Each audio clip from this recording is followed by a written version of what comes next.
4, 8, 9.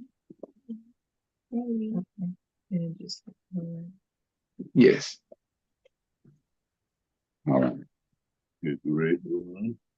Yeah, I think my Yep. shot is coming on. So we're all here? Yeah, let's see. My wife, she's coming up. Are you on? Yeah, I think she's on.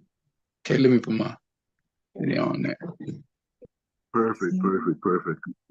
Right. Yeah. Okay. Do you see my shot? We have to continue. Oh, Okay. I think it should be. Yeah, there you go. It's not the best lighting. It's okay. Okay. When you fix it, until it gets a little bit more sunny. All right. All right. Shalom, shalom. Broken toe. Shalom. How are you? Doing well. Hey, how's the weather out there in Texas? It's a little chilly. Yeah, it's getting chilly now. Yeah, it's getting chilly. It's getting kind of cold out here too. Yeah. Jerusalem's like one of those places where it's like, because I'm from LA, right? So like the whole idea of seasons was like a big concept for me. You know what I mean? Like I never even owned like a winter jacket, like a real winter jacket. Like I didn't know there was a such thing as a real winter jacket, right? And so when I came here, it was like the first winter I had, man, I almost went back home. I was like, this is ridiculous, man. Like, because I didn't have clothes for it. I didn't even understand that concept. But one of the things I came to realize was like, it'll be such it's like it's such a gift in Jerusalem to experience different seasons because like the presence of God is like so great here, right? And when in the different seasons are expressing a quality from the heavens, right? So like when we're seeing the seasons and we're seeing the seasons change, part of the idea is to be able to see like, no, this is God expressing himself, right? This is an influence that's coming from the heavens that's manifesting itself as now we're seeing things are like the growth is not as visible, right? The things are becoming more concealed. The sun is moving further away from the earth. It's getting colder. The days are getting shorter in terms of the sunlight, right? That's right. So all these things are going on, and so we got to really look at them and be like, hey, you know what? This in itself, this dynamic of the seasons itself is a Torah, right? Yeah, the Torah is not just in the book. We're gonna learn some book stuff in a minute, but it's just saying the Torah is not just in the book. The book is there to make you aware of what's going on around you. Mm-hmm. The Torah is what we're watching right now. You know what I'm saying? So we're watching. God is teaching us that right now we're going to go through a period where we're going to maybe feel things are concealed, right? It's not as bright, it is not as clear, it's not as inspirational per se as it was maybe a month ago or a couple months ago, right? And so now but that's part of experience, and that's what I was saying about Jerusalem. If Jerusalem was like LA and it was always like relatively warm and like hot, then I would spend all of my time wondering what would it be like to experience snow in Jerusalem. You know what I mean? What would it be to have like rainy days and cold days? Because the town has so much personality. So every time the season changes, you get to experience another aspect of Jerusalem, right? So it's like the same thing. So when you take that idea, it's like, wait, well, why did the seasons change? What's going on? So like now we're going into a time of concealment. We're going to a time where things seemingly are growing, where old things from the past go away, right? Old ideas, old ways of being. How do we know that? We look at the trees.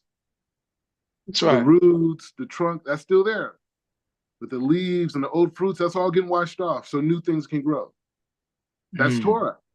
That's Torah. Yes, it is. Right there, that's Torah.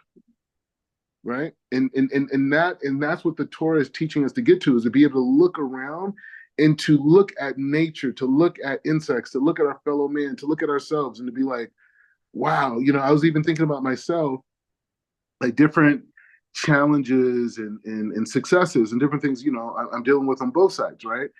And you think about it, sometimes they say like you have the same experience over and over again until you get it right, type of a thing, right?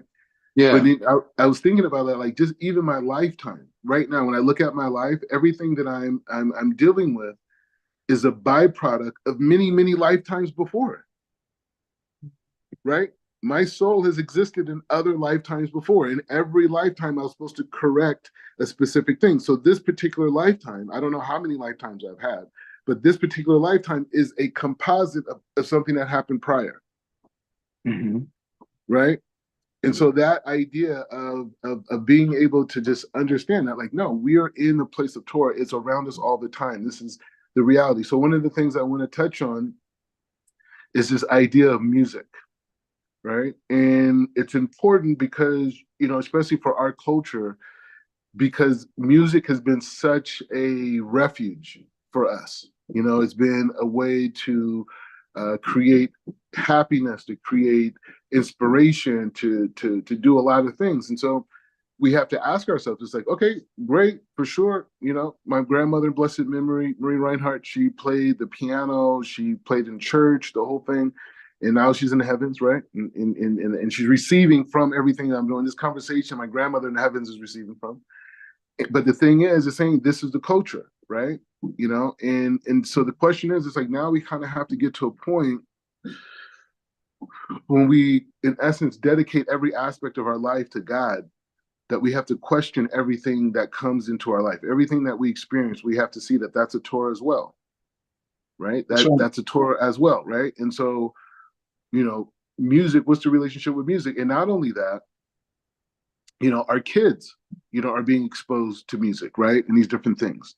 So how do I give my kids the ability to think about what music is and how to have a critical thought, right? Because if you never thought about a contrast, everything's good. Okay, maybe it's a little bit this, maybe, okay, but it's enjoyable and I like it and my friends like it and all these different things.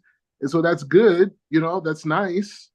But at the same time, it's like we have to really do that, because the school system that we went through and our kids are going through never asked the student what they think about anything. It's only how well they understood what was given over.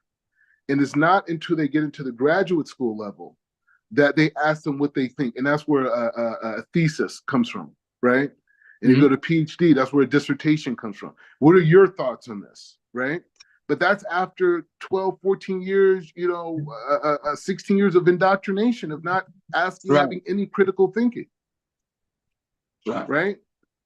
So it's like, so what's going on? Like, you're in school, you spend your time in school, but the school never asks you what you think about anything, right? The school only tells you, the teacher says something, it says, what is multiplication? Memorize the timetables. So you memorizing it, you're graded, you're rewarded for that, right? Oh, English language, memorize these alphabets, memorize nouns, vowels, adjectives, memorize it, right? But the uniqueness of the individual is never talked about. It's never discussed, right? And so when we're looking at the school system that we're in, it's a byproduct of a society that wants people to work, produce, and acquire. That's it. That's the system. It has nothing to do with God. It has nothing to do with the soul, the neshama. It has nothing to do with anything.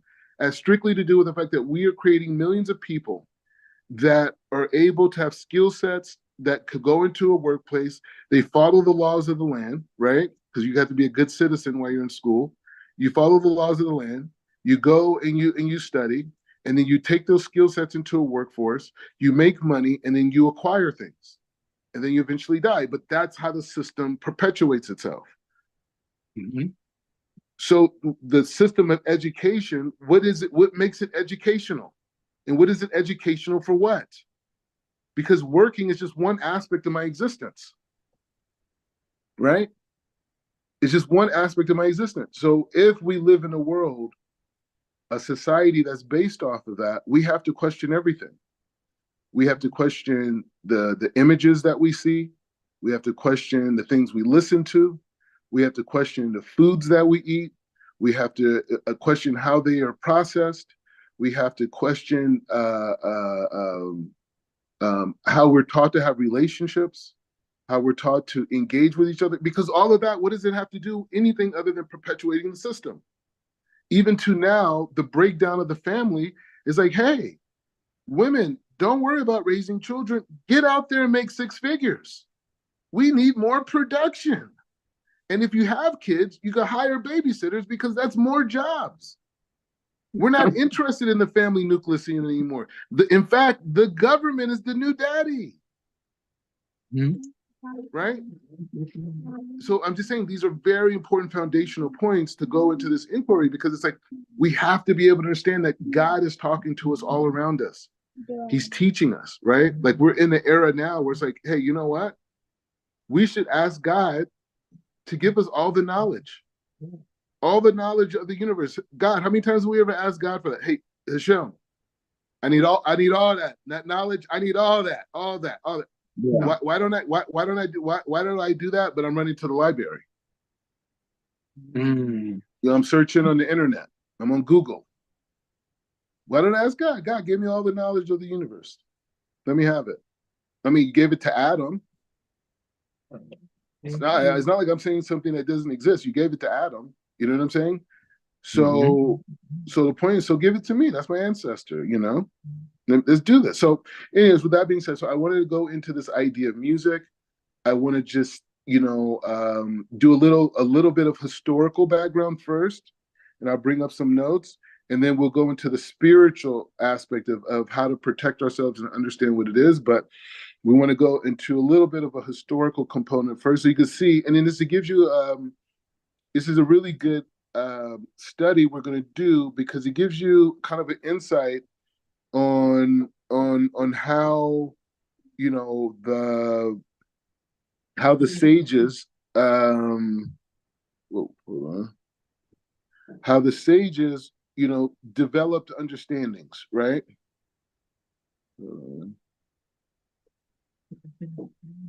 Okay.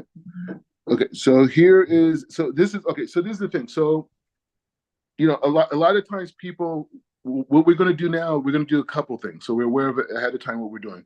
So one, we're going to understand how the sages from the times of the temple all the way close to, like, not close to now, but a little bit before now, how they understood music and what the conflict was. Like, what was the point? What was the idea of music? What's this concept? What does it mean? And I'm trying to think, should we go into the spiritual aspect or to the halakha? I think we should go into the spiritual aspect first, so we could just define what music is and what music is not, right? And then we could see what the problem is, right? And how the sages had to respond to various issues. So that's what we'll do first. Let me change it.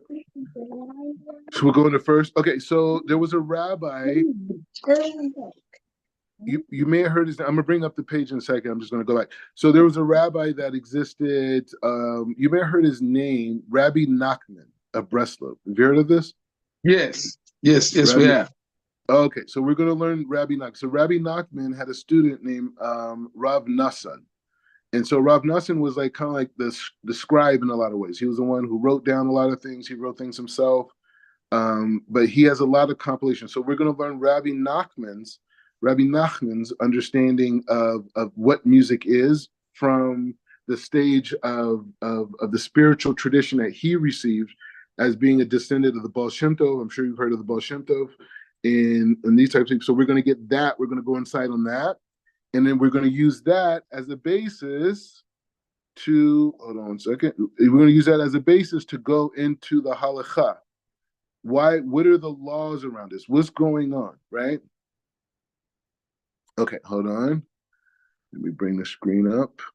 So this is on music, and we're going to really have a lot of fun with this. Hold on.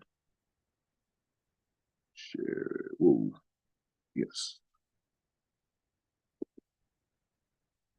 Okay. We got this. Okay, here we go. Okay, so this is Lukute. This is basically a compilation.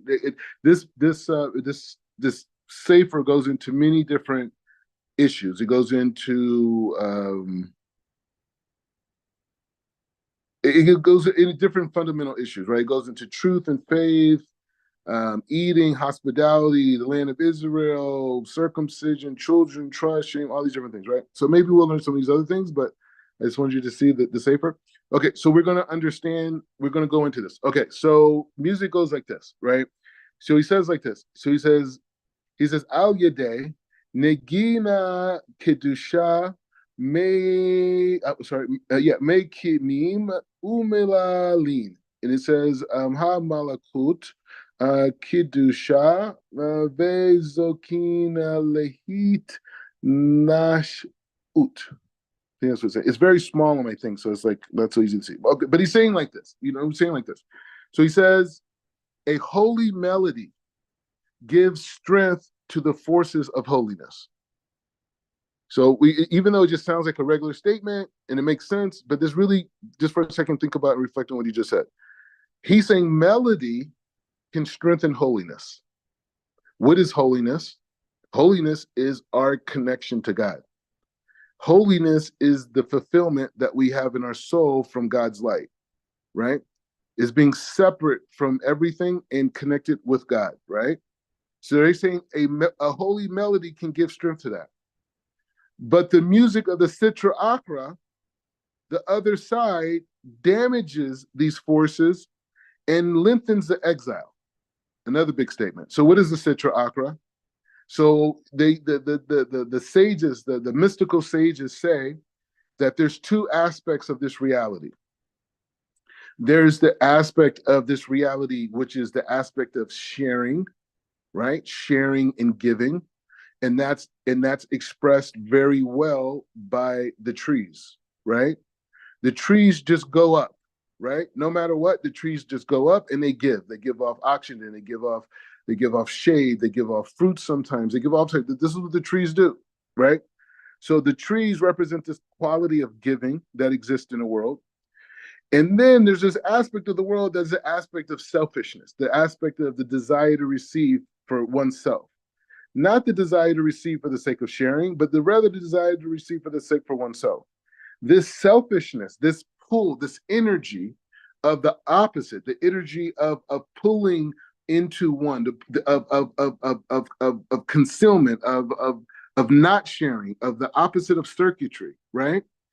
That is what we call the energy that exists in the world. The sages call that Sitra Achra. And they refer to it as the other side, right?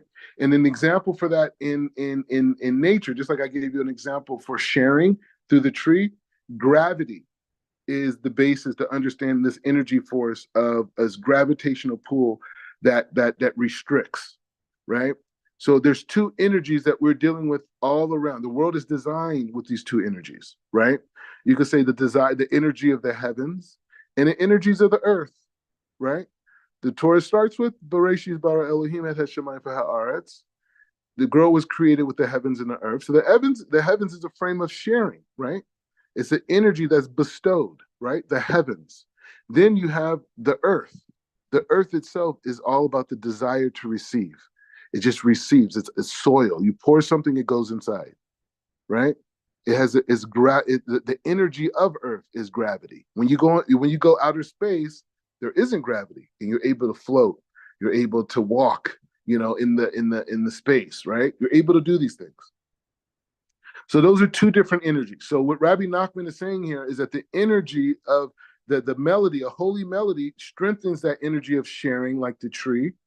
And he says, but the music of the Sitra Achra, the music of selfishness, which you're going to learn more about, it strengthens the other side, and it goes even further. And he says, and lengthens the exile.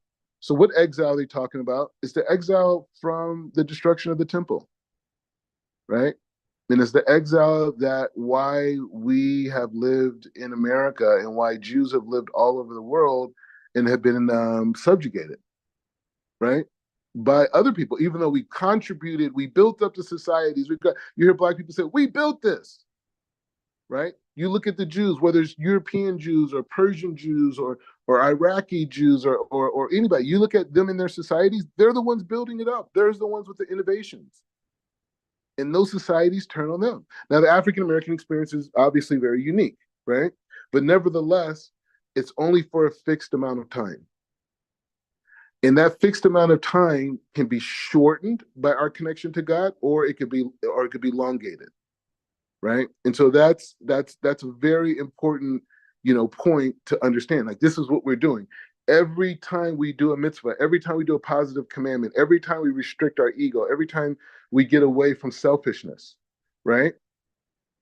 Is that concept of speeding up the time of the coming of the Mashiach.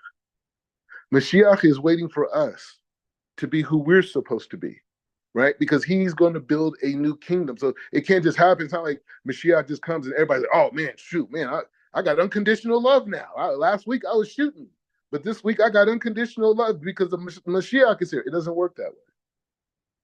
We're in unison with Mashiach's will now, through our actions, through how we live. And so when Mashiach reveals itself, and we have that reality, and we build this new reality, because it's going to happen, right? Like, you see America built, you see Dubai, you see all these different places built, you see places that were desolate, and then all of a sudden they're this. That's a new reality. So those are all different insights to us that this is what the world of Mashiach is going to look like. The world of business and commerce and status and this and the rich, all that's not going to exist. It's going to be the people who have the most mitzvot, the people who have yirat shamayim, fear of God. Those are going to be the people who move on into this new era, because the other people are going to be, still chasing these things, and they're going to be obsolete, and they're going to still be that. He says it makes people stumble and traps them like a bird in a snare.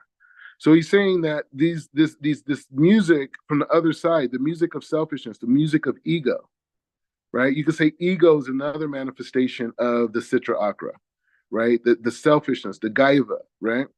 And so it says, be very careful, never listen to this kind of music at all. This is Rabbi Nachman's words. The musicians and the singers who produce it have no religious intention whatsoever. He's begging us. On the contrary, they only want to make money or become famous. Listen, this is 300 years ago. Listening to this kind of music can seriously weaken your devotion to God. But the melodies played by the truly righteous, God-fearing musicians can be very inspiring. They can strengthen your devotion immensely. So this is the beginning. We got more to say. So this is recap before we go to the next part of this, section 2.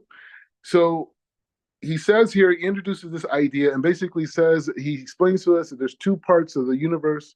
There's the aspect of sharing, and there's the aspect of selfishness. Both energies are needed. God wants us to connect to the energy of sharing, right? Because we have a specific role in life, right? Earth, for example, has a different role, right? So we see the difference between the aspect of certain parts of nature play a role in sharing, and we use the idea of trees. And then there's a part of then there's a part of the universe. Then there's a part of the universe that is what we would call selfish or restricting or constricted, right? And that energy we understand through gravity, right? And then emotionally, you could say the ego, right? So Rabbi Nachman creates both of those roles, and he says the music that we listen to either connects us to the light of God, or it connects us to this other energy of the Sitra Akra, as he calling it. And this energy of the Sitra Akra is this idea of saying that this world of selfishness, this world of ego, and he further warns us that by listening to this, it could remove you and disconnect you from God. And I think if we look around us right now, I think it makes sense. Okay, so let's keep going. So it says, Hatikun Shelo, Yazik Lo Kola Nagina Besitra Akra. So Sitra Akra, he's saying this again. So he's saying that the studying the Gemara at night is a protection against being influenced by this music or the other side. So what he's saying here, and this is a very important key to keep in mind, and always have in your mind, right, as a note, is that at night, before a man goes to sleep, he should be studying Torah for at least 30 to 45 minutes. right? And by going at night, when he does that, he removes the negativity of the outside forces from his house, right? This is what Rabbi Nachman is saying. I'm not saying Rabbi Nachman is saying. Rabbi Nachman is saying is study Torah at night. And what this does, if he has the intentions of removing the Sitra Akra from that negativity from his house, he dispels it. But he has to do it every night. It's a big responsibility. So he continues on. He says, "Al yedei negia kedusha yecholin lezekot le vakinat nevuah." So he says nevuah. So he's saying that a holy melody. Now listen to this. A holy melody has the power to bring the level of prophecy. This is Rabbi Nachman. He has no reason to tell us anything but MS is his whole life. He's saying the holy melodies can bring a person to prophecy. Music is the fundament, is the foundation of true attachment to God. My goodness. He said music is, singing is a foundational part to connect to God.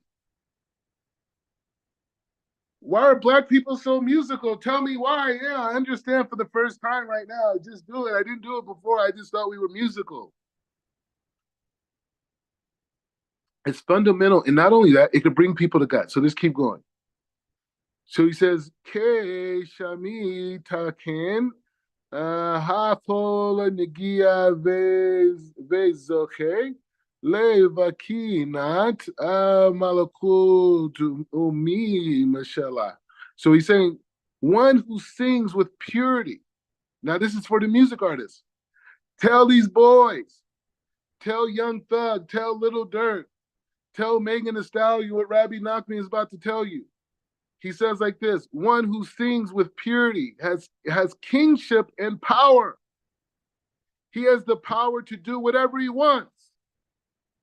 He could give life or death to whoever he wants. This is a person who sings with purity. He didn't say you got the best voice in the world. No, you're singing with purity. And so he says he has the power to do whatever he wants. I don't even understand. This is next level. And he said, and he can give life or death to who he wants. He said, but he must be careful to judge all people in the scale of merit, so he does not destroy the world. So he says the guys who sing with purity, with their love and for their heart, that those people can achieve a level of prophecy. They could do whatever they want. They have dominion over the world. They have dominion over all reality. They can wipe people out. It's crazy.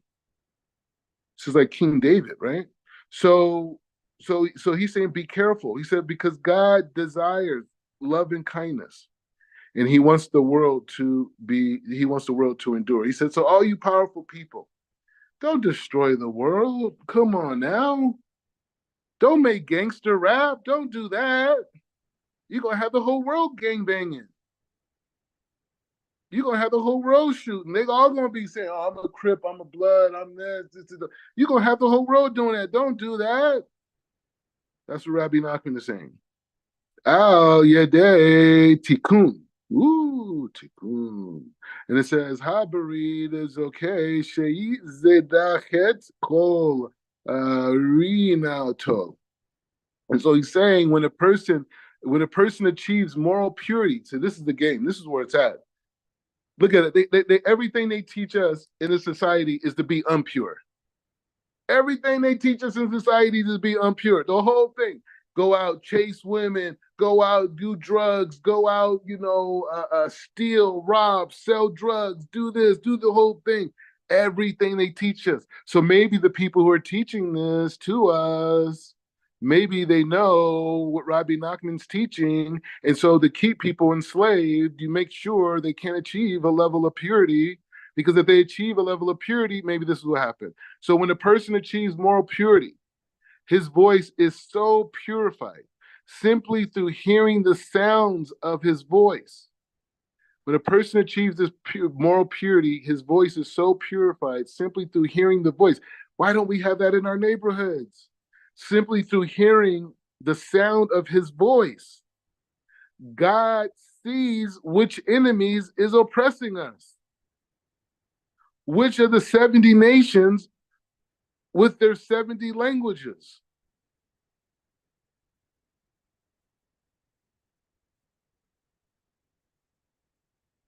This is crazy.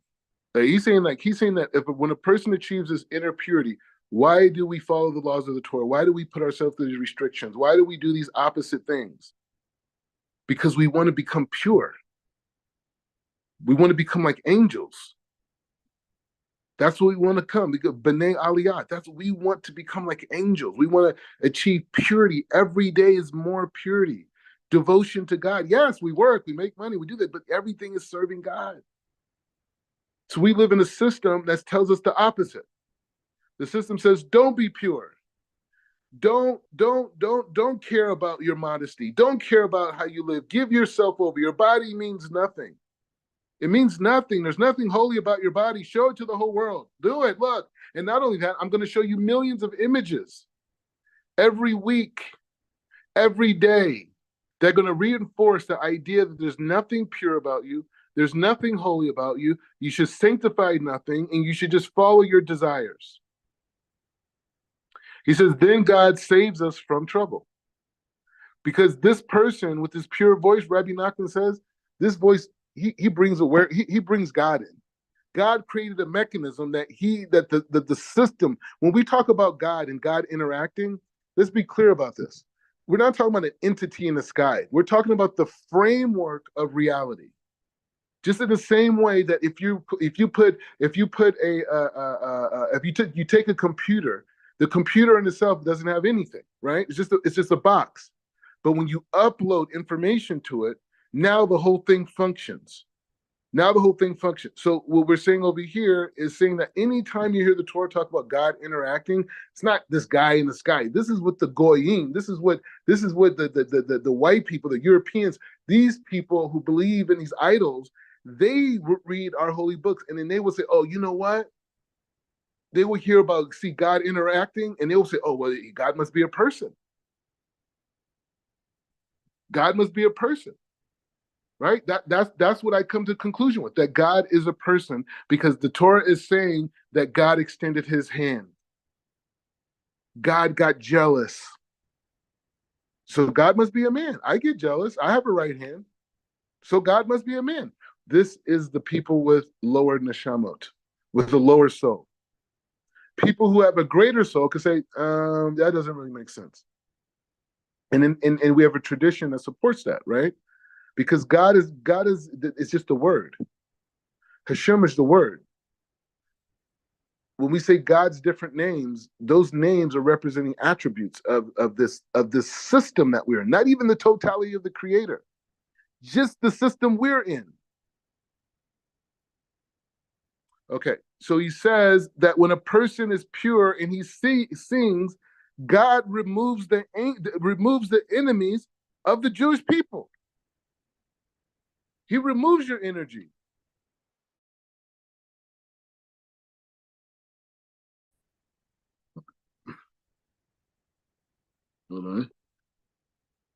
So annoyingly doing this, and anyways, so he's saying that when a person has the purity of singing, God will see where their enemies at. God it's like the system is aroused by the voice of this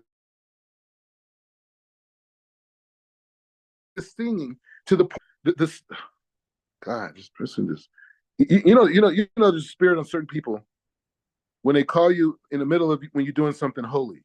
You know what I'm saying? Like it don't call you no other time, but you're doing something holy. They call that's the spirit on those people. So anyway, so it's like this. So he's saying when a person is pure, right? When a person is in a pure state of consciousness and they're a singer, that their singing has ability to bring God's judgment against the enemies of Israel. And it says further, it says, when a harsh decree is passed against the Jews, God forbid and one of the nations rises up against us, it is very good to sing a song or anthem of that nation. Ooh, he just gave us a technology. He said like this. He says, so like when the nation is up against us, right? I got to write about this, man. This is crazy. We should be singing Iran's national anthem. Anyways, the point is like this. So he says he gives us a tool. So number one, he says a person that is pure, a pure singer from our nation, has the ability to bring God's decree on our enemies. That's one. Two, he says when a harsh judgment is against us from another nation rising up against us, right? Right?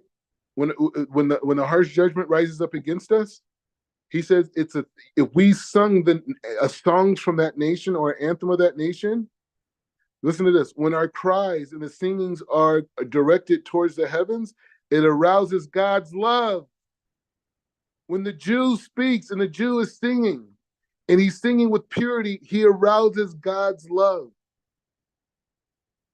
And when he arouses God's love, he looks down upon us. It's not my words, Rabbi Nachman. He looks down upon us and saves us from the people oppressing us. I think we just figured out the solution for police brutality. Our rappers, our singers in our community need to learn about this. They need to learn the power of being pure in your music, to being pure in your rap, being pure in your lyrics, to fear God, to inspire the fear of God, keeping Shabbat, keeping kosher, respecting your parents, respecting your sibling, not causing problem, being pure. We're almost finished, and we're gonna talk on this point. We have more to learn, but we're gonna talk about this part. We're just gonna go through a little bit more. So he says like this: Mi kolo shel adam yekulim lida ed bechinat hamalkut shelo. So he says, from a person's voice, you can tell whether he is powerful or not, and to what degree. Everybody has a certain degree of power and influence, and it is recognizable in the voice. So now he's taking it and he's giving another perspective to understand it. Is that you could hear someone's voice and you could learn a lot about them. You could learn their connection to God. You could learn how strong they're internally, right? Because the guy, you ever see the funny stuff with the guy, the really buff guy, but he's a really, really whippy voice? You know, it's like a funny thing, right? But the point is saying the true strength is internal. The true strength is internal. And that strength is expressed through the voice. So when we're staying holy and we're doing what the Torah is telling us, every mitzvah we do, we gain more internal strength. More internal strength. And that internal strength gives us the power in speech. Vayomer Elohim ve'ahior ve'ahior. And God said, let there be light, and it was light. God said. So this is speeching this concept of the power of the speech is directly connected to the original light that God created the universe with. Ve'ahior ve'ahior. Vayomer, it said, right? So that idea, right? And this is the idea of understanding that this is what we're doing. We want to be powerful, not buff. Okay, be in good health, fine, I get it. But the gladiators, let that be for them. We want to be strong internally. So every time we learn Torah, we build strength. Every time we do a mitzvah, we do strength. Anytime we perform things inside the 10 Commandments, we get strength. So he says, let's keep going. And so he says, Al Yadeh Negina Nima Takin Ha Dinim, like judgment, right? Umi She Magen Otiota Ha Tefila Lechol Ha Naginahi. It's very small, so I gotta on my phone. So he says, music sweetens the harsh judgment. When you sing the words of prayer in a clear, bright voice, the Shekhinah is robed in radiant garments. And this is how the harsh judgment is sweetened. So he's saying anytime there's a judgment against us is because there's things. So we wear a kippah, right? We wear kippah, we wear a cap, you can wear whatever, right? Whatever. We cover our hair as spiritual men. Why? Because it's a reminder that God's Shekhinah is above us. When Moses was on Mount Sinai, he received the Shekhinah, and he passed the Shekhinah over to Israel, and Israel was able to pass it out throughout the history, even to people who are farther away, even people who are Tinok Shinishba. All the different people, they also have the Shekhinah above them, and so what they do is that the Shekhinah, the way it functions with us, is like the mitzvahs that we do. The mitzvahs that we do brings the Shekhinah closer. The negativity brings the Shekhinah further away. But right now we're focusing on the element of us with the voice. And so he's saying that when we sing words of prayer, like when you're singing when you're praying, you should sing the words. And he says this brings the Shekhinah close.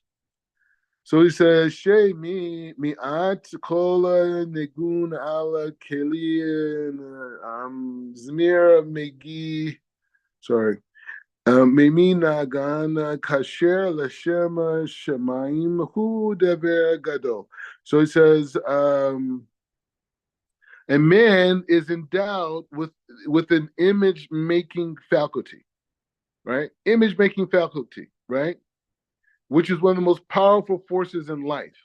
So what is he saying? We have the ability to make image-making faculty. So the thing is, I worked in the entertainment business pretty much my whole life, right? I grew up, in Los Angeles, and I just, I just felt like growing up, I felt like school was very very constrictive for me. I felt like, I played sports, I did well in sports, and that was like a refuge for me. But in general, school was very difficult. The whole concept of going to class, sitting there for all this period of time, listening to people talk, the whole thing, it was just very difficult for me, right? And when I got older, I went to school, part time, and I was working for my dad, right? And my dad's in the insurance business, right? Which is also like, God bless my father. He's doing well. He should be blessed and continue to bless and have a long life. Him and my mother, and just continue to grow. They should be more and more happy. But the point is, the saying, he was in the insurance business, and he provided a great life for us in it, but it was very, very boring. You know what I'm saying? It was like very, very, very boring, and and um, and so the entertainment business was something totally different, because it was like you could dress whatever way you want. It was about this random creativities and music and movies and this and pretty girls and the whole thing, right? And so I just like, man, I love the entertainment business. So long story short, I got in throwing clubs as a young kid, and eventually started throwing concerts and working for people, and on and on and on and on for over years, different things. And eventually I produced movies, and I've done TV shows, I've done my own tours, you know what I mean? So I feel very good about that, right? But one of the things I had to learn was about music and how it affected culture, and what different types of musics and different types of artists, and how the consumer responds to these different things, right? And one of the things I was able to see is that the greatest singers were the ones that were able to create pictures in people's heads, especially women, right? And they would create these pictures and these experiences through their voice and through their words, to the point that these women were in love with them. The same thing by man, not so much men more physical, but the point is just saying that ability for a man to create a picture in a woman's head, what women say, he sold me a dream, right? That ability is something that mankind was given, right? But it was given to us for holy purposes. So people could see the world to come. So people could see the value in holiness. The people could see that the value in transformation, right? But that's what music is at. That's the idea of music today. The idea of music today is creating images for lowly purposes, right? And for men, it's visual images. So the women have to be, completely unclothed, basically, to get our attention. Like, you need less clothes. The last girl had on that same, you need less, you know what I mean? So that's where we're at in society. And so this ability that we have is very powerful. And he says, because through it,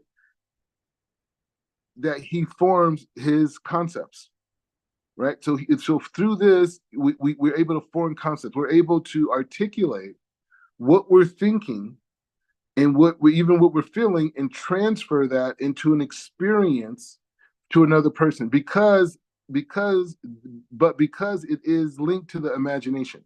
So he's saying this ability that we have to create visual images, right, through our speech for a person in their consciousness.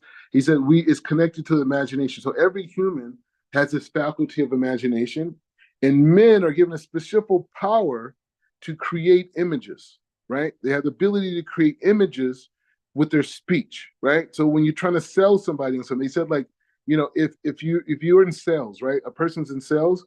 I heard a wise teacher, Rob Bergen, blessed memory. I just remember him saying, if you're trying to, he says, if you're trying to do sales, right? A person should never try to sell to a person's higher side. You sell to their lower side, meaning that how many people have you invited to do something holy, and they're like, no, I can't do that, man. That's too much. No, man, that's too much. And then how many times have we invited people to do things that maybe weren't holy? Hey, you want to go to this club? You want to go to this thing? And they're like, yeah, man, I am there, So it's easier to invite people, or people that want experiences of the lower standard, right? So you go to a car dealership, right? You don't sell the guy on the car itself. You sell him on how people are going to perceive him with the car, how cool he's going to be, how popular he's going to be, right? Because that's what's going to make him want to do it. If you sold him and said, no, you're going to buy this car, you're going to be so close to God, he'd be like, I can't handle that right now, right? So he's saying over here, that that's the ability that we have, and it's connected to this idea of imagination, right? And he says it is seriously prone to error. He says good and evil are mixed up, but he said good and evil are mixed up. So what does he mean by that? Good and evil are mixed up. So that we have to understand, what does it mean, good and evil, right? So in the beginning of creation, it says, in the second verse, it says, Al Pine Vechoshech. I think that's it. It's not in front of me. Yeah, but it's anyway, on the earth there was darkness. And then it says later, like we just talked about, Vayomer Elohim ve'ahior ve'ahior, and then God created light. So the second verse talks about the world being covered in darkness. And then the second verse talks about this idea. I mean, the third verse comes out and talks about this idea of light. So the idea of good and evil is good is the light force, which is a frame of sharing. And what we're saying not good is the aspect of selfishness, or the concept of evil. Now, the church took that concept and said good and evil from the standpoint of moral qualities, which has an aspect to it. But the essence of good and evil is the desire to share, or the desire to be selfish. That's good or evil. We are here to share, but we have the capacity to just receive for ourselves alone. That's why the body is made up of earth, and the soul comes from the heavens, right? So that conflict is what we're dealing with all the time. Those two entities are in us all the time. The body consciousness wants certain things that are not good for the soul, right? Like men, right? Men have sexual desire, right? Most men have been destroyed by that sexual desire. Most successful men, right? Look at your boy Puffy. He could have been famous for feeding how many millions of people in Africa? How many foster homes could he have created throughout the world? How much money could he give for curable diseases? He will be a world hero. But he has a house full of baby oil. I mean, it's like, come on. So when God forms, the first day, he separates darkness and light. And he takes the light and says, this is day. And then he takes the darkness and says, this is night. Not orders. Night comes before day. But the point is saying that's what we're talking about. So evil and mixed are mixed up, right? Because the imagination may not necessarily reflect the truth. You know, can I say You want to something? jump in it? You want to jump in it? Yeah. All right, go ahead. Go ahead. Go ahead. You know, it makes me think about just the whole aspect of, you know, just dealing with appetite, dealing with appetite. And so, you know, very skillful artists are able to they're very learned people about appetite and desires. And what I found is that when you look at music, especially within our communities are steeped in music in every aspect of it. And but what happens is that we we are taught appetite. We're educated in what we should desire and what is right and what is right. So with that aspect, that's when I believe that our whole mindset gets corrupted with good and evil. It gets corrupted because we're taught that there are certain things that's cool when we have these aspects of what is cool. And we used to say, you know, oh, that's fresh, you know, but those things, even though we're using positive words to describe those things, you know, our people, we begin to say, oh, that's accepted, that's a good thing, oh, that's what I want, that's what I desire. And then our desire gets corrupted by this. So when the music comes along, it reinforces these corrupted concepts. So if we say, well, you know, a man, he has multiple girlfriends, okay, well, we'll, you know, in our communities, we say, oh yeah, he's a player, right?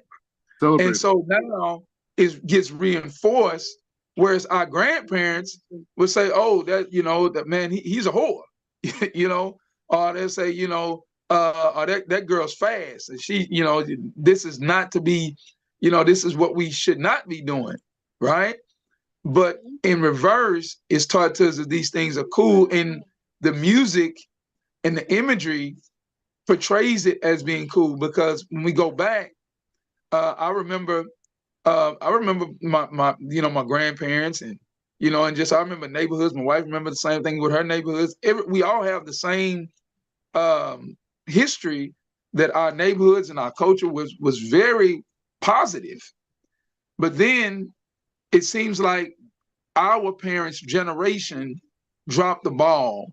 And when you look at that generation, you see like movies like Superfly, The Mac coming out, and they were showing they were glamorizing drug dealing.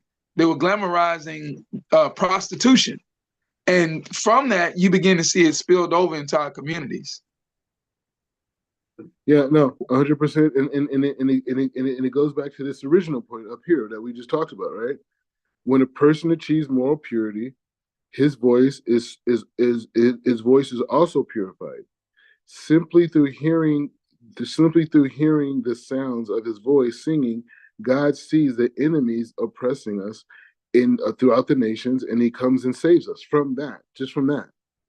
So if someone's trying to oppress you, they have to keep you away from purity.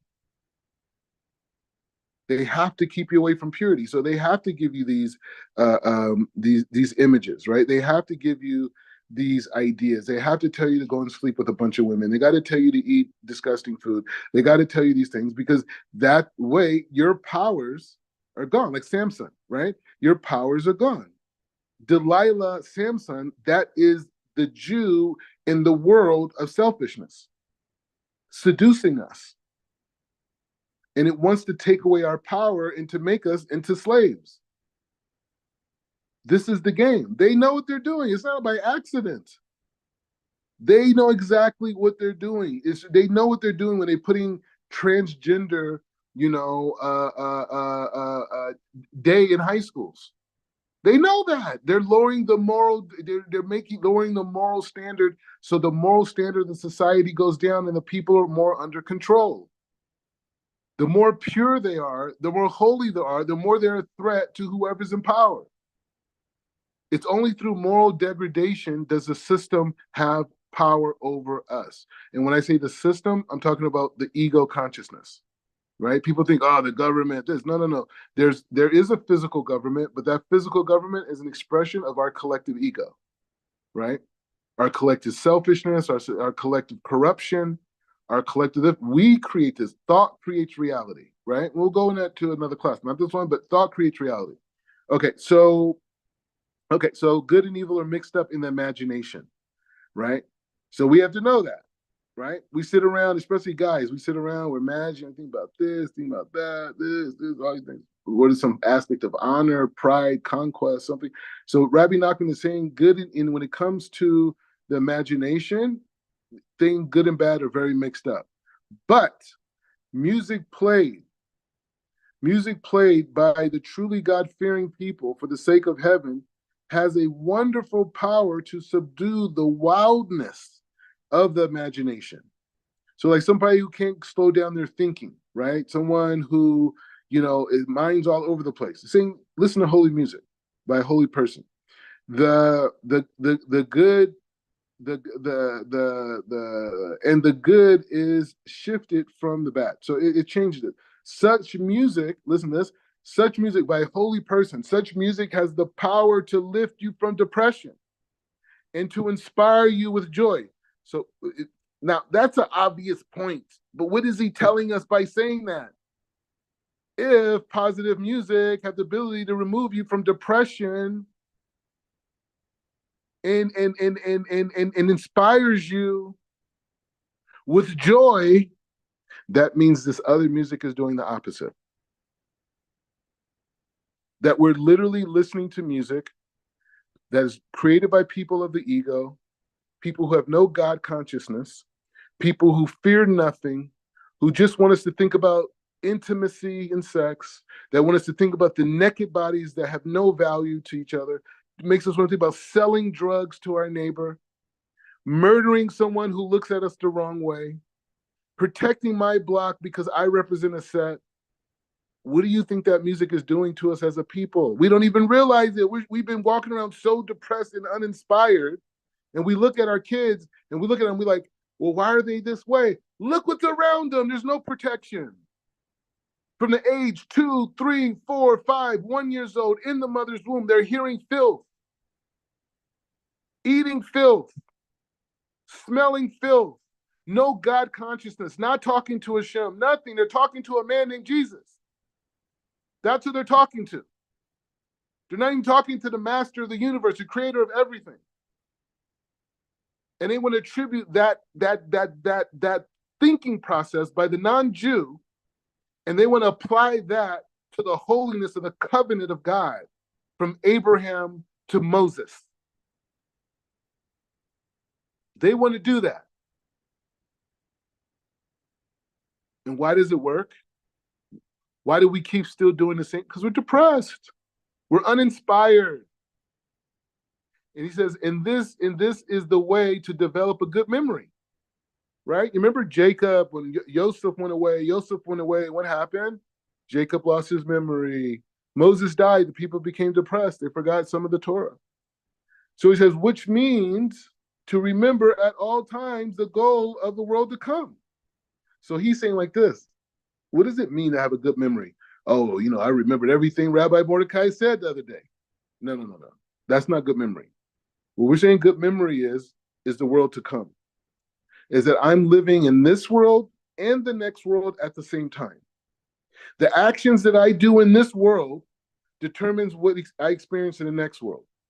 Everything. So I'm not in the world of just pleasure. I'm not in the world of just now. And look what he says.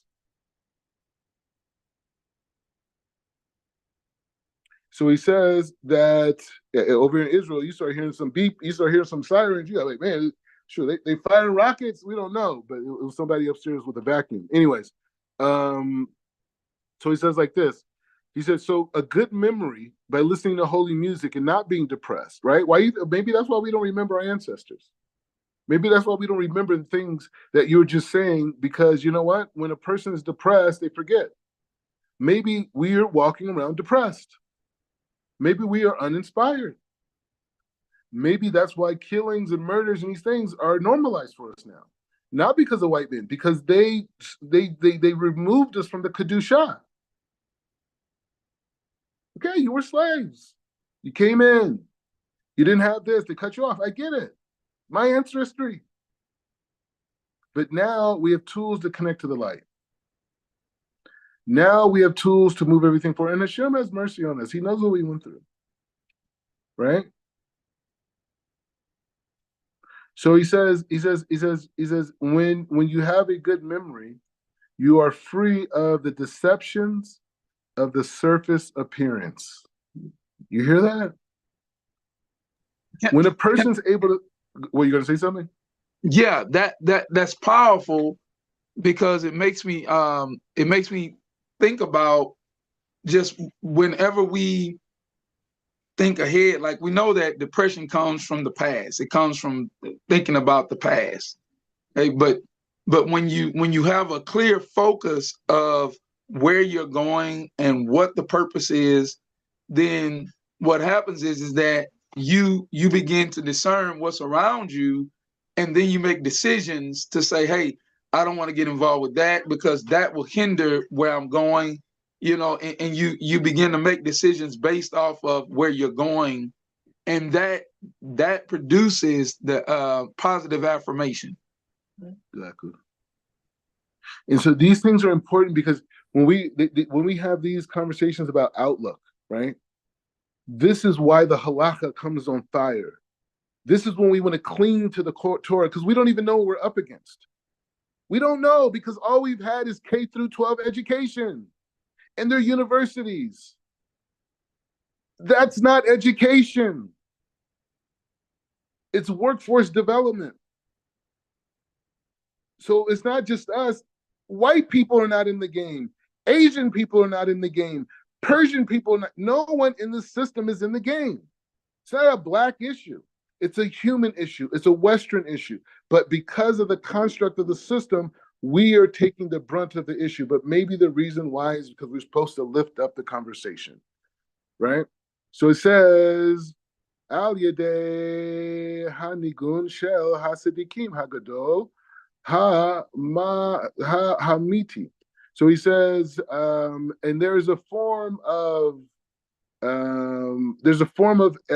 atheism from which there's no return, right? So I just want to hone in on his last point, though. I don't want to jump over. He says, when you have good memory, you're free from the deceptions of the surface appearance. So what does this mean, surface appearance? This is a big one, especially for guys.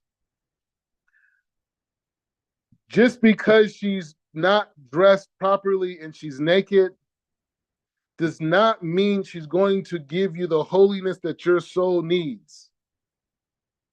Just because the car has a commercial around it does not mean it's going to bring you the holiness that you need. Just because they have pictures of a billionaire and having everything that he wants has nothing to do with your particular correction in his lifetime.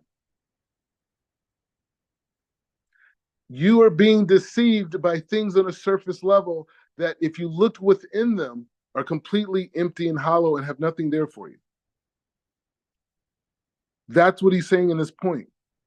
So how do I train my mind where I'm from a system that doesn't even address this? It doesn't even address it. What class did my kids, I mean, I don't have kids. What class, I'm speaking as a parent, what class did my kids go to that prepared them to look at the deceptions of advertisement critically? What? Which ones? And what religious teachings have been prepared to design looking specifically at what I'm dealing with right now, so I have the skills to critically analyze everything? So this good memory allows us to stay connected to the world to come. And as we stay connected to the world to come, the surface level appearances don't affect us.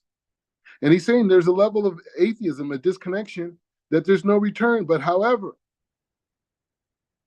he says, Hu ma'ale ed hanashmod ashay nafilo.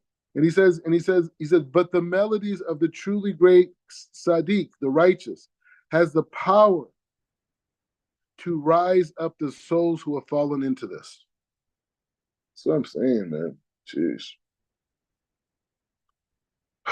The melody, we're not even talking about speaking. We're not talking about great speeches. We're talking about harmony, rhythm, coming from a place of love of God, coming from a place of serving Hashem, serving my wife, serving my children, serving my community, serving this, and being in that place of selfishness, completely in the place of sharing, no, completely separated, or is very high separated from the ego.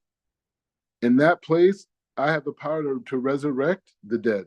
The people, the souls who've fallen into death and met, those people, I have the power. And so he says like this. He says, "Ha nigunim shel yilel behas bud she mis."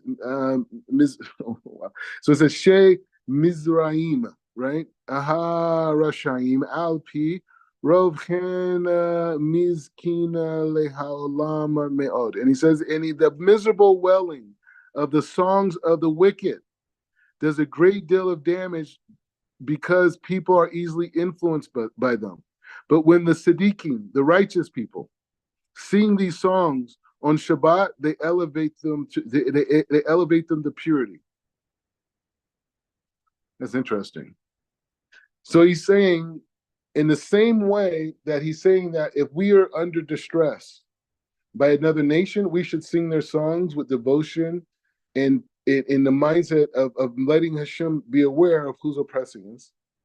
And he says the songs of the wicked does great damage, but because people influence. But when the Siddiqim sing these songs, so if I was to sing a song by Tekashi 6ix9ine, right, on Shabbat, Rabbi Nachman is saying, I elevate them to purity.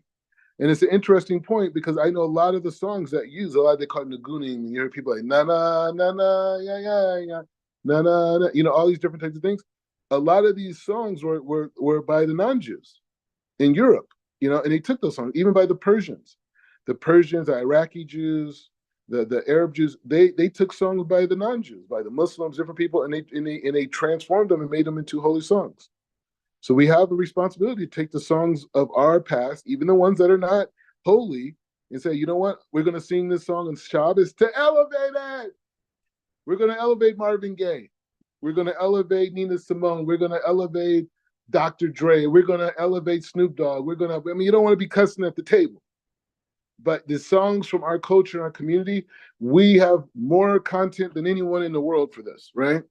And we could elevate these songs on Shabbat. So we shouldn't be ashamed to sing the songs from our culture on Shabbat to elevate them to holiness.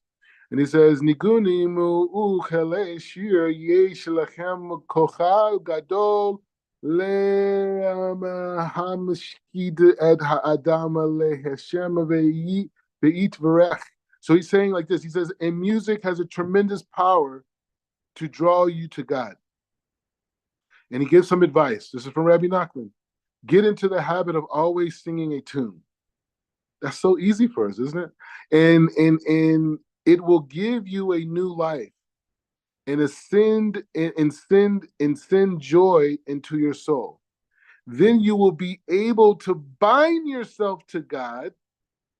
It's especially good to sing on Shabbat and the festivals and at a wedding celebration. So let's recap on this part. So we got a little bit more we're going to do. Okay, so reflections, thoughts. You can hear you on this one. Okay.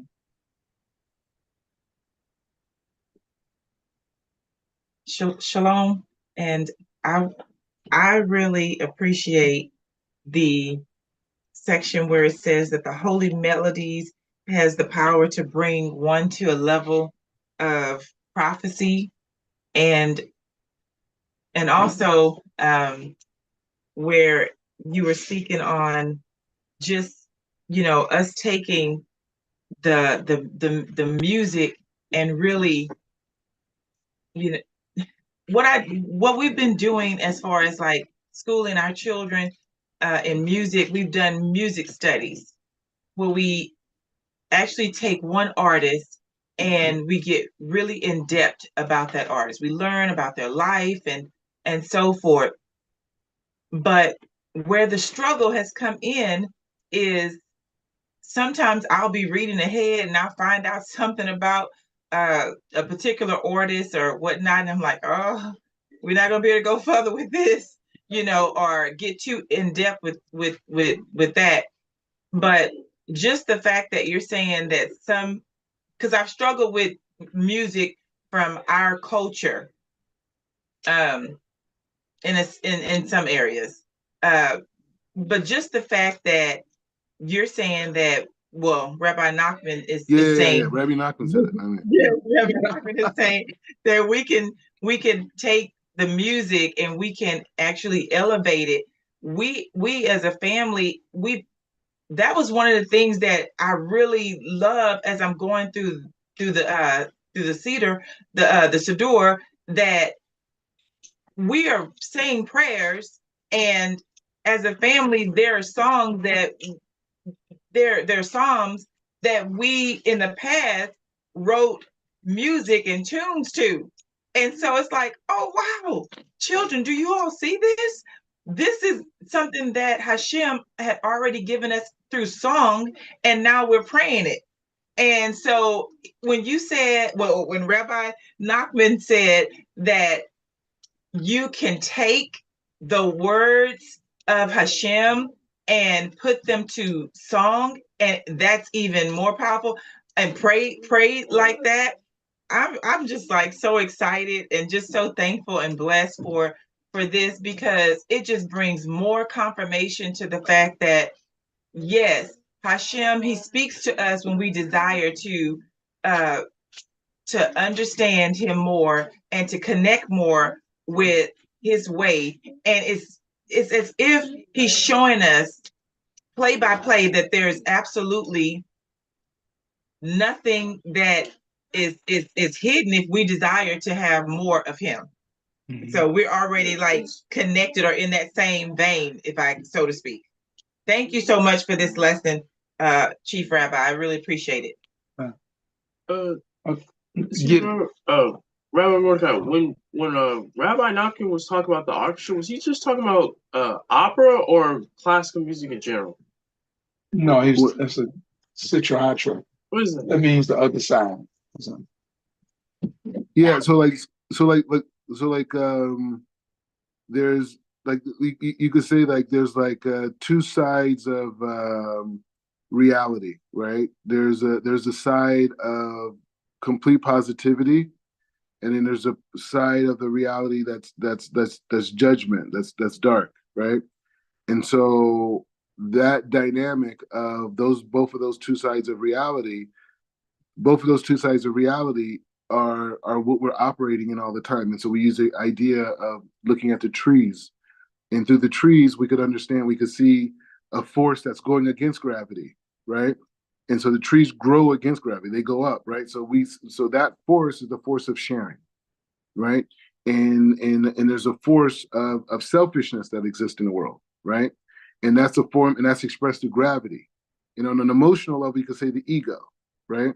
So what we're saying is that in life, what we want to do is we want to be able to move past the selfishness of us just thinking about ourselves and acting for ourselves and only doing for ourselves, and be able to connect ourselves to being a force of sharing, a person becoming responsible, a person who's taking on, who's a person of service, a person, who's giving, right? This is where we want to get to in life, right? And so he's saying that when we listen to music of people that are righteous, that are holy, that have good intents, those people are they strengthen our connection to that positive side. And in the people who coming from the place of the ego, they're creating music from that selfishness. They connect us to the dark side, the ego side of the world. And a good example of that is that you probably never seen a shooting or a brawl at a classical music event, right? But at our hip hop events, when they talking about shooting and killing, hey, everyone doing it, like, hey, let's fight.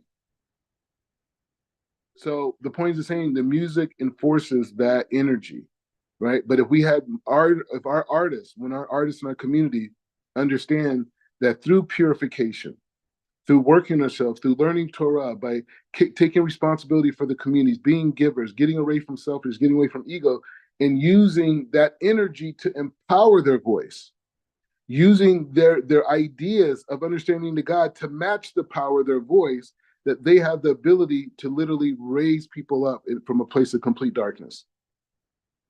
And so that's what Rabbi Nachman is saying. It's just like we need a revolution in our community of musicians and music artists. What we're talking about right now, we have to meet with every music. I'm not talking about Puppy and Jay-Z and I'm talking about the guys right on our neighborhood who are rappers. Like, hey man, what you do? Man, I rap. Okay, so I need to sit down and talk to you the holy mechanism of how you could become the greatest musician of all time. How you could go past everybody, because everyone's in the Citra Opera. They're in the dark side. They're making the dark music. It's a whole marketplace. It's wide open. No one's there. It's called holy music. It's right there. And eventually people aren't going to want to listen to dark music anymore. They're not going to want to do it. They're going to understand these teachings. These teachings will be famous in our lifetime. And people are going to say, you know what? Hey, man, they're already there now. They just don't have the spirituality, but they got the science. Science says these words are destructive, right? They have test studies. You put words on water, the water crystals are different, right? So the point is saying that these teachings are going to be all over the world, and we're going to make them all over the world. We're going to publish books. We're going to give lectures. We're going to empower other people to teach. We're going to teach. We're going to start with our community, and our community is going to be the teachers to the rest of the world on how to do these things right, because we don't have culture like that. America is not a culture. It's a trend. It's a series of trends. It's not a culture. Our culture should be only the Torah. Right? And so this place of the Torah, this place of being one with God, living righteously and doing music and art and creativity from this basis, this is the resurrection. Okay, so we're going to go a little bit into the halakha, just so you could just see just see the whole scope, because we really did a good introduction on. It was a really good introduction on.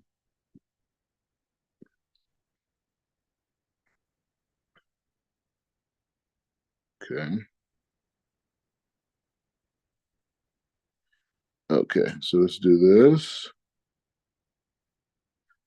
Okay. Okay, share screen. What are we holding at? Yes, screen. Okay, so this is the thing. So now we understand the dynamic of music. We understand the power of it, the responsibility of it, all this. Now we have to understand in Torah, in Judaism, we're always connecting. We're always connecting the spiritual and the physical, and we're always connecting idea and application, right? So we're going to learn a little bit about like just seeing it in a tangible sense. Now that we understand what music should be, how has the nation of Israel dealt with this issue? So this is the great halakhic breakdown, and I'm just going to read it. So he says like this. So he says, before we explore the halakhic issues concerning music, we should review some of the ideas about it from the Tanakh and Gemara, which are replete with illustrations of the major role song and music have played. After splitting the Yam Suf, splitting of the Red Sea, for example, Moses led the Jewish men in song, and Miriam likewise led the women. The Levim accompanied the services, so that's one thing. So he's saying that, before we go into the hardcore, like boom, boom, boom, like how I understand it, he wants to just give you an overview and say, hey, how does the Torah relate to music, right? Like we just heard Rabbi Nachman give us an outlook. Okay, so let's bring it in. Let's go inside the text to see what's going on there. So it says like this. So he says after the Yom Suf, when the Jewish people made their exodus, went through the Red Sea, saw the greatest miracle in human history, the first thing they did was sing. And one of the things that was interesting about it, they said, well, why was it important for them to sing then? They said because them singing, they said when a person is in slavery, when a person is depressed, now we can understand it in a new way for Rabbi Nachman. When a person is depressed, when a person is living in an indentured level, that voice is gone, right? The voice to change is gone because they're depressed, they're depleted, they have no inspiration, right? But when they went through the Yom Suf, that inspiration came back, that light came back. And so from there, their voices were no longer in exile. So you could argue, you could say in our community, the collective music of our community, the people's voices are in exile because they don't know these Torahs and these Torot, and they don't have this knowledge of what the purpose of music is in the physical and spiritual mechanism. So he goes even further. He talks about another scenario. So he says the Levim in the Holy Temple during the service, when the services would come, it was the Levim that were singing in the musical musician as an important aspect of the service and one that we mention in our daily prayers, right? So this is what it's about, right? This is what it's about. It's one that we mention in our prayers. So the singing and prayer goes all the way back to the times of the temple with the Levim, and that was their job. So when people brought sacrifices, and depending on the sacrifice, everything, they would play music to arouse the person to have even more things. So the Gemara in Megillah 34 says, strongly encourage us to sing the Torah. We study. The Gemara says, the Talmud says, encourage us to sing the Torah we study. So when you're studying, sing it, talk about it. And these and other sources indicate music is a central element in many aspects of Torah life. But Rabbi Nachman just told us music is a foundation to connect to God. Everyone's saying the same thing. Two sources in particular demonstrate the importance that the Torah ascribes to music. The first one is the Torah's description in Bereshit, chapter 4, verse 20 and 22, of some of humanity's greatest accomplishments and achievements. It includes the list of breeding of cattle, the use of iron and copper implants, whatever, and the development of music. This shows that the Torah regards music as a core achievement of mankind. The second source in the Gemara is in Hagigah, which wonders how the great. So this is a very good point. So there, he's going to bring up the Gemara wants to understand how. I'm going to say it outside to speed up a little bit. The Gemara wants to understand there was this great rabbi, like a humongous person named Elisha ben Aviyah, right? I can say it in English. Aviyah, or whatever. He lost his faith. So this was one of the great rabbis of that generation. And they say, so on one hand, okay, this is be clear. On one hand, music is one of the greatest achievements. Another idea that this writer is bringing is this idea that there's a story of a great rabbi, Rabbi Ben Avua, right? And he fell, like he was a huge person, and he fell. So they asked, why did this great knowledge of Torah failed to prevent him from abandoning the Torah? So this person knows all the Torah. He's connected everything, right? And then he goes away. He leaves the Torah. He leaves the whole situation. And so the Gemara answers that it was because the Greek music never ceased to emerge from his mouth. So this guy was always singing non-Jewish music, right? So this is kind of like the start of a conversation. And so by singing this music of a person who's not coming from a place of rich spiritual and element, he went off the path of God. And he says the less obvious, he says the lesson is obvious. Music has a profound effect, both the individual and the community. The negative impact of some popular music on society during the past 40 years is a contemporary example of this phenomenon. Music can constitute a crowning achievement, drawing us closer to Hashem and his holy Torah. But it also has the potential, God forbid, to lead us astray. With this idea in mind, let's explore some halakhic issues concerning music. Okay, so what is the issue with music? How did we get to where we're at today with Sexy Red, with Lotto, with Megan Thee Stallion? How did we get here? How did we get to Little Dirk? How did we get to King Von? How did we get here? How did we get to this process? What's going on? How did these people go to this point, these musical people? So it says, in the light above, it's not surprising that Chazal, the sages of the Great Assembly, issued a number of restrictions regarding music. The Mishnah and Sota records that the Sanhedrin, the Holy Court, ceased to function. So this was the time when the court was falling down, when it was falling off, right? And it wasn't strong. Is when we were losing our power. He says it happened, and he says in the court ceased to function. Chazal forbid song in the wine house. Amy Winehouse. But he says, Chazal forbid song in the wine house. We're going to understand what that means. The Yerushalmi Talmud explains this is the reason for this decree.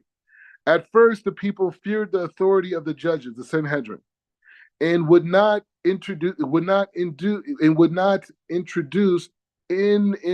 inappropriate content in songs. So it's like, the kids, they keep it real. Other kids around the world, right? Like, one of the things that I accomplished in the music industry is that I created this movement called the jerkin movement and the skinny jeans movement. You guys the kids I think are too young for this, but it was the New Boys, Cali Swag, teach me the jerk dance and teach me how to Dougie and the reject and the pin drop and I did YG's deal and Todd Dollar Sign, DJ Mustard, New Boys, all these people, right? So the thing that was amazing about that genre was that genre was totally underground because these young kids were using the internet. They were producing the music in their house, and the music was very explicit, right? The music was very explicit, so the kids loved it, but their parents had no clue about it because this was like 2010, 2011, when everyone was on Sidekicks, which was a certain type of a phone, and they were just sharing it, and the parents had no idea, right? But when the parents found out about it, the kids' music changed. So the point is saying, this is what they're saying about the Sanhedrin. During the time of the Sanhedrin, the people themselves were feared the judges. Like, oh, I don't do that. The rabbi's there. But when the court fell down because of the opposition from the Greeks, from the Babylonians, and from the Romans, that the people start to introduce lyrics that were not holy. And people no longer feared its authority and would introduce corrupt lyrics into songs. So this is the beginning. This is the beginning of the culture, the culture that we live in. That because I'm not going to go further into this because it goes really. I mean, it's a long process, but we could go into it next time if you want. But the point is just saying that the culture. We'll do a little bit. Why not? So he says the culture that existed with our people, when we were upright, no one would think about bringing any type of lyrics and ideas that were foreign to the spiritual system. But that did happen later. And so for this process, because this happened, that's where the sages started to put restrictions on music and started to limit it because it was being used the wrong way. So here's some of the early laws based around. So in the Gemara, it says like this: in keeping with the theme we just learned, declares that songs of the ship workers and farmers is permitted, but the songs of a weaver is forbidden. So again, the Gemara writes in cryptic language. I'm going to explain it, but it's like, what's going on? Rashi explains that the permitted songs were not frivolous. They helped the workers and the animals perform their tasks. The weaver's song, on the other hand, were forbidden because they served no purpose, no constructive purpose. They were entirely frivolous. So he's saying like this. He's saying that the sages during this time, and keep in mind, we're talking about thousands of years ago. They said, you know what? No, they said, we're only going to allow you to use music outside of worship for the standpoint of if you are working in a farm or you're on a ship, we'll allow you to do it, right? And so the reason why is because when a person, and it's giving us an insight of how they saw music then. This is 2,000 years ago. This is way before Sony Records. And it says that during that time, right? During that time, they understood music as something to accompany work, accompany an action. Like people just didn't chill and listen to music, right? It had to be used for something, right? And so they would say that that it would be used from the standpoint that people would, if you were on a ship, people would sing songs, right? You always saw people in boats, ho yo yo, you know, that type of stuff. So they have that, and then you have this other component, which is people working in the things. You know, it helped. It helped with the whatever, right? This type of a thing, right? And so, but people who are just chilling and really not doing much, and the song didn't really give a influence to the action, the sages forbidded that. But this is 2,000 years ago. And he You says, know, go ahead. I'm sorry, excuse me, Rabbi. This is Please, please. fascinating because when you think about our people historically, long ago, you know, when you hear like the Negro spirituals, um, they mainly were sung in the fields while we were working, and we had a rhythm in our working process. Whether we had a hoe in our hand, whether we were picking cotton, whether we were chopping sugar cane, greens, whatever we were doing, there was a rhythm involved with it, and it was always a song. And that song, a lot of times, was coded to give us information. Um, and then the opposite side of that was whenever we were in worship, which would be gospel music, old gospel music, that was basically the same music, but it was sang um, in the churches. Then you have an entity that comes along, and for the most part, our community is like, oh, this is done underground. This is done. This is the devil's music, and you know, they call it the blues. And the blues use the same songs and melodies that we use in gospel music.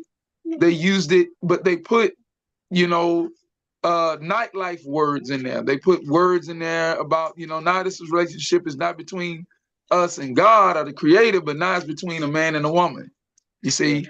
And so that's very fascinating that this is in here. 2,000 years ago. Same people doing the same things.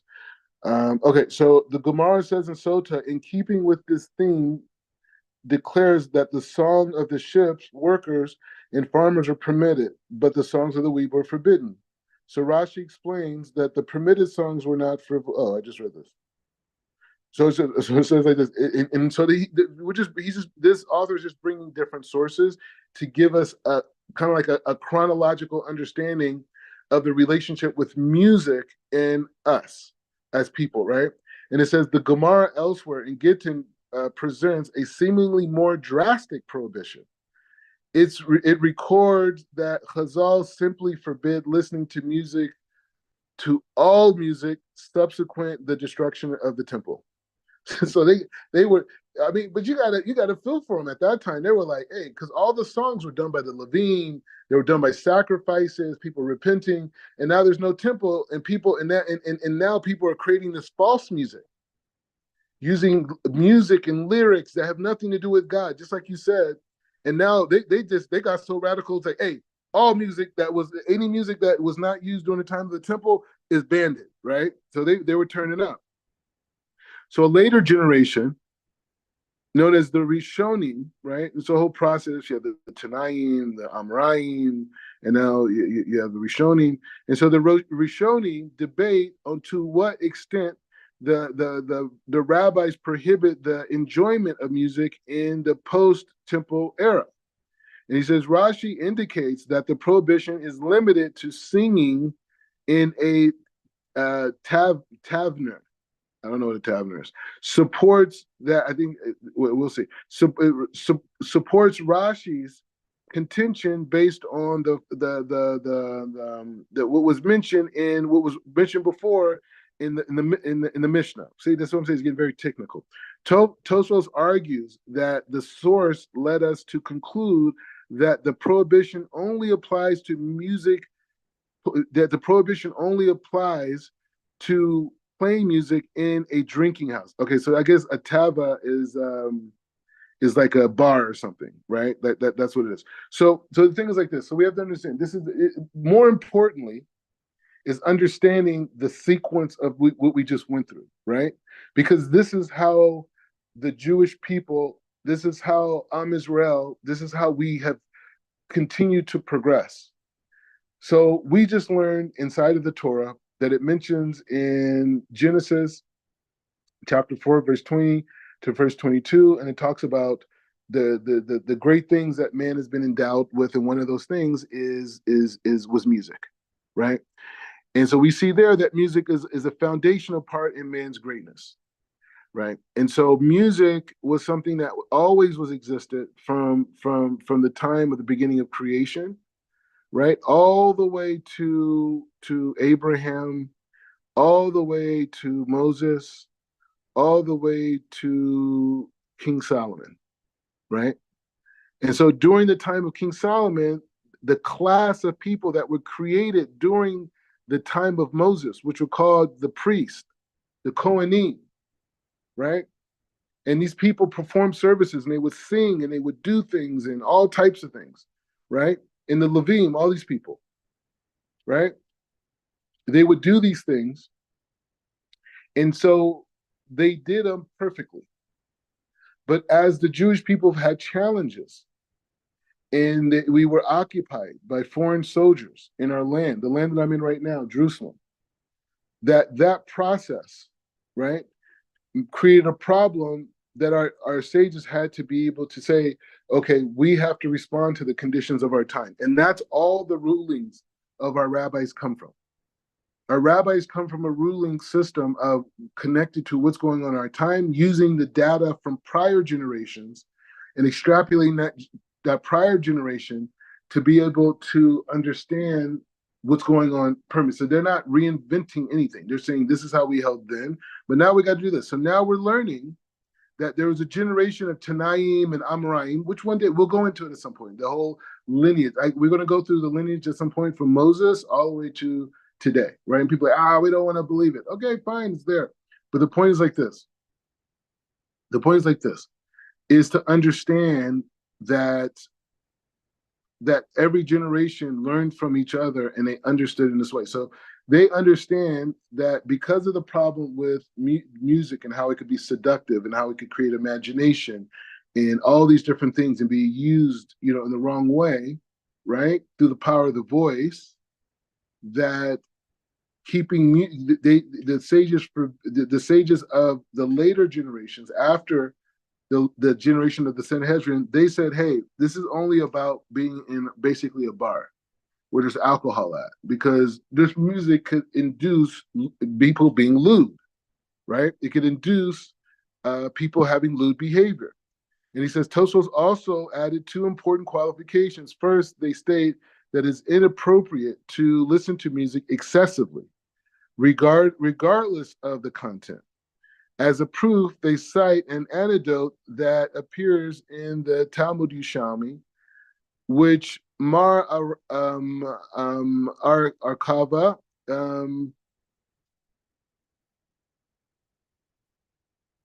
so he chastised another big rabbi. So there's a conversation between two rabbis. So their point is saying, listen to music excessively, that's a problem, right?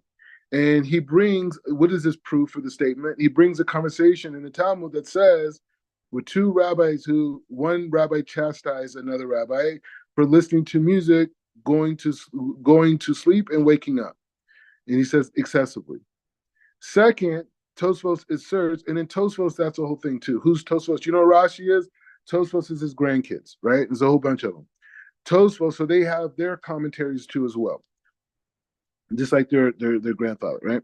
And so, second, Tosfos asserts that music that is played in the context of a mitzvah, like performing a holy act, such as like a wedding, is entirely permissible, no problem.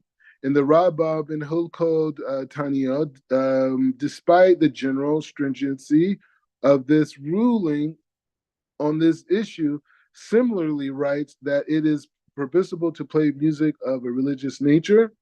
This exception dates back to at least the Gioni period, which is like right after the temple was destroyed, and he says espouses this approach, and he says and also there's other sources. He says although Rashi and Tosfos rule fairly leniently on this issue, permitting listening to music, permitting listening to music on a moderate basis outside of clubs or bars or whatever, the Rambam adopts a much stricter approach. Okay, so they agree in some places this, but Rambam brings a stricter approach on just music in general. He writes that musical instruments, other than religious music, are entirely forbidden, and even vocal music, a cappella, without any instrumental accompaniment is prohibited if it is in the context of wine and consumption. So this again, this was then. We don't hold necessarily that way now. You see what I'm saying? Now, to speed it up a little bit. So, but I want to get this. And he says the Torah cites in response to what Rambam said, adopts an even stricter stance, prohibiting vocal music. Okay, so Rambam is saying like this. He says instrumentals that are in places where people are drinking are forbidden, but he says, but music without instrumentals accompanying is prohibited. It's prohibited. You could do it, right? If it's in a context of wine consumption. Oh, it's prohibited. Okay. So just understand. That's why you got to go over this. So he says. So the Rambam says like this. He writes that he says instrumental music is entirely forbidden, and even vocal music without instrumental accompanying is prohibited if it is in the context of wine consumption. The Torah cites a response of it. So the Torah is a compilation of halakhic works, and it brings a response to what Rambam said. So what is the response? The response is that Rambam says that music music that is a cappella and instrumental inside of a place where there's drinking is forbidden. But on its own, a person could listen to a cappella music outside of that. Here, the person who responds to there's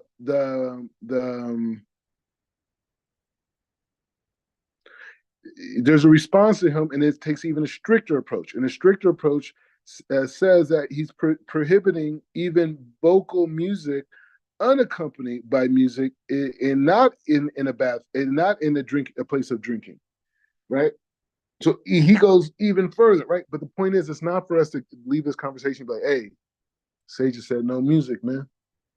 No, that's not what we're saying. What we're saying is the sages were dealing with issues that are more normalized now, thousands of years ago, right?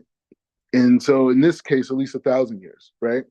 And so here we're dealing with that issue, right? We're dealing with that issue of how to respond, how to deal with that challenge, right? Of dealing with music. And this is the different things of sages. So we just want to see the thinking process.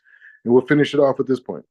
He said, despite the Rambam and Rashi and Tosfos, he remained, despite the dispute between Rambam and Rashi and Tosfos. So they all had different perspectives. One guy says you can, I mean, one person says you can listen to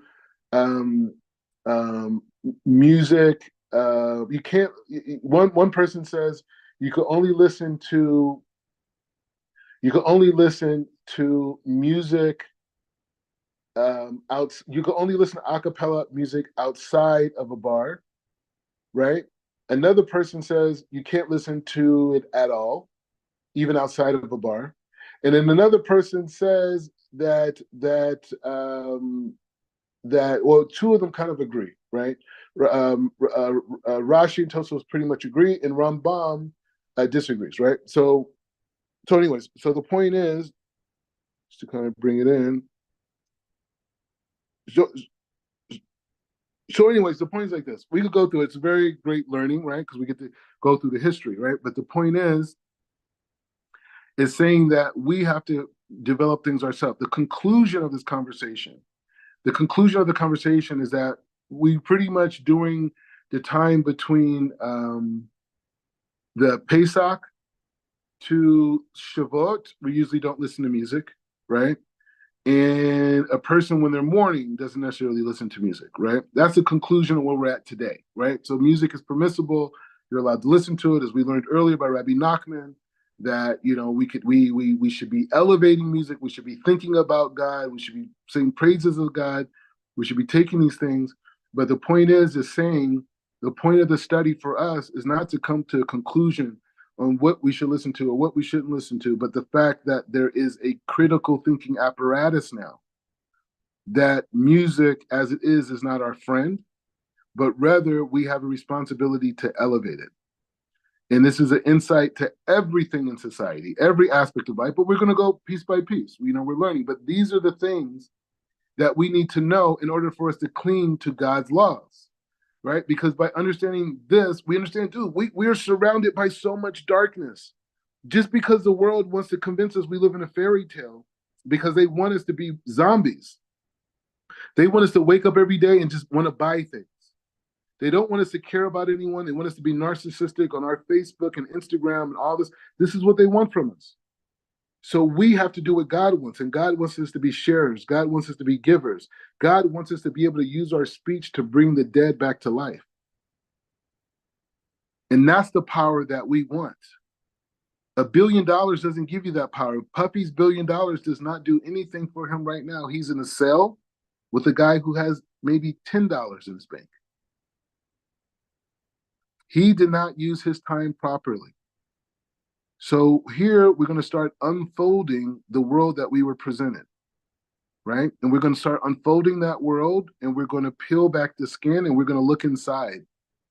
And if there's nothing there, we can't use it, right? We can't use it. There's nothing inside. It looked good on the outside, right? But it's nothing inside. And there's a lot of guys get caught in this in relationship. The girl looks great, but there's no wisdom inside of her mind. She was not developed to be holy, to be righteous, to be a mother, to have a home. I don't care if you're an executive. That's not going to bring any energy to my soul, but having Shabbat together will, right? Raising children together will. The woman don't even want to have kids no more. They remove the whole womanhood from the woman. So when you think about the women in the future, the women who are valuable are the ones who have the technology and the skills to be able to bring holiness into a home. Because money can't do that. Money cannot do that. Any questions? Any points? Any ideas? Reflections?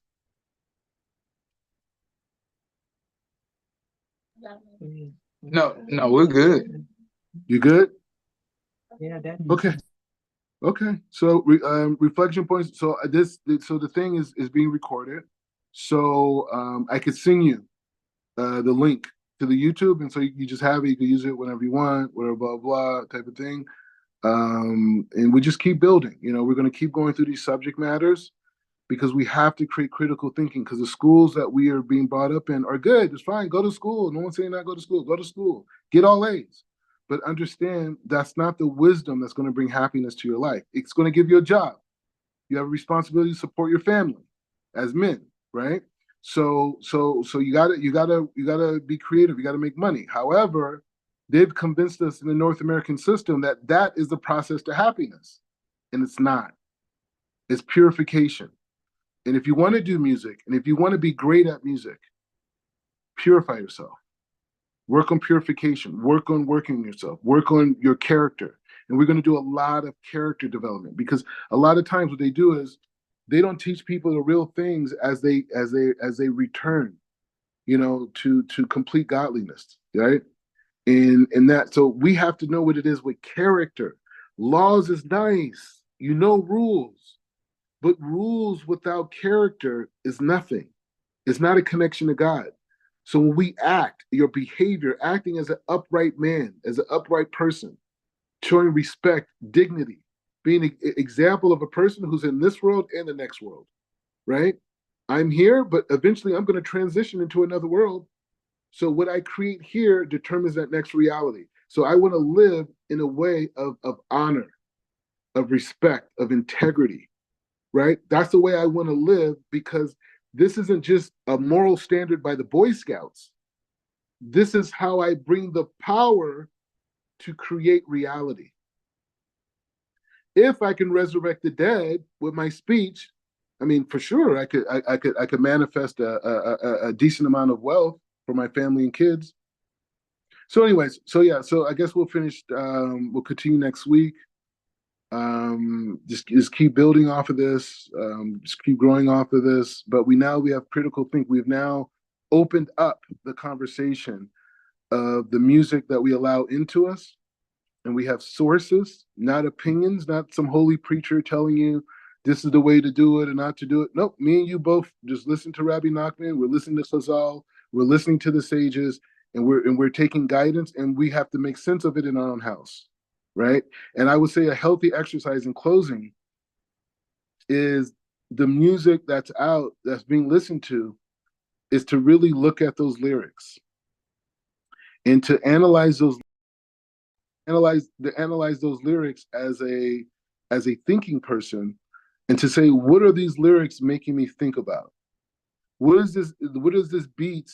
What energy is it bringing to me? Is it bringing me to the energy of sharing, the energy of connection, the energy of love, or is it bringing me to the energy of ego, of vanity, of supremacy, of disconnection, right?